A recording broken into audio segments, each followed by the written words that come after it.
माननीय सदस्य जयराम जी बोलिए, बोलिए आप, बोलिए आप, बोलिए।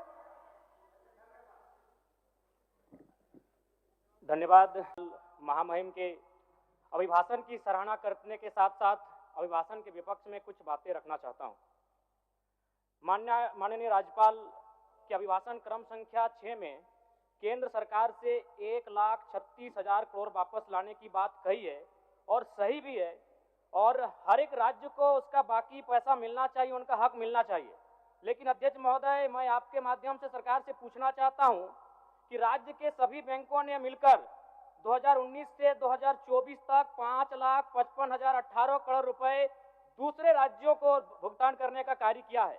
बैंक में जो पैसा डिपॉजिट होता है वो दूसरे स्टेट को जाता है, और अगर अभी देखा जाए तो झारखंड का सीडी रेशियो मात्र 36% है, जबकि आप तुलनात्मक अध्ययन करें तो आंध्र प्रदेश का सीडी रेशियो 110 के आसपास होता है, तमिलनाडु का सीडी रेशियो 115 के आसपास होता है।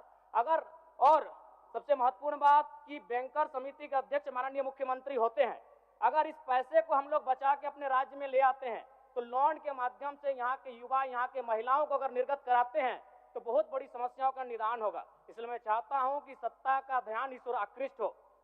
मैं आगे अध्यक्ष महोदय, राज्यपाल महोदय ने अपने अभिभाषण में शहीदों का जिक्र किया, शहीदों के विचारों को आत्मसात करने का जिक्र किया, लेकिन मैं कहना चाहता हूं कि शहीदों के उन्हें माला चढ़ाना, उनके विचारों को आत्मसात करने से कहीं ज्यादा जरूरी है शहीदों को सम्मान देना।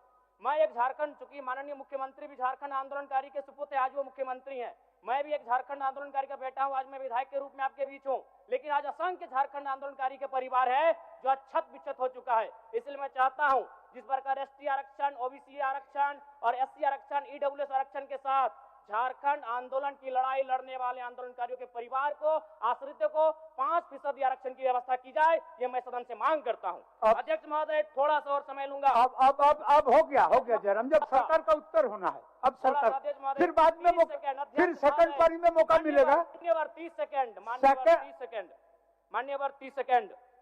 चलिए बोल लीजिए। राज्यपाल महोदय के अभिभाषण में इको टूरिज्म डेवलपमेंट कॉर्पोरेशन निर्माण की बात कही है, जो कि सराहनीय है, और मैं चाहता हूं मेरे क्षेत्र में एक पारासनाथ में पुत्री गढ़ी आता है और तेलिया डैम आता है, उनका उस दिशा में भी डेवलपमेंट करने की दिशा में आगे बढ़ा जाए। और सबसे महत्वपूर्ण बात जो झारखंड के नाम में छुपा है, झाड़ और खंड, झाड़ यानी जंगल, खंड यानी जमीन भूभाग, ये एक बहुत बढ़िया संबोधन अभिभाषण रहा महोदय, जिसमें उन्होंने जीएम लैंड की जो रसीद 2017 में रोकी गई थी उसकी रसीद पुनः काटी जाएगी। लेकिन मैं साथ ही साथ यह भी चाहता हूं, क्योंकि झारखंड में जितने भी उद्योग स्थापित हैं, चाहे वो रांची का एचईसी हो, सिल्ली का हिंडाल्को हो, सरकार का उत्तर माननीय मुख्यमंत्री जी, यदि 20-25 वर्षों के बाद उन उद्योगों की जमीन खाली पड़ी है, माननीय मुख्यमंत्री को वापस कराई जाए, मैं आपसे ये मांग करता हूँ। धन्यवाद। सरकार का उत्तर।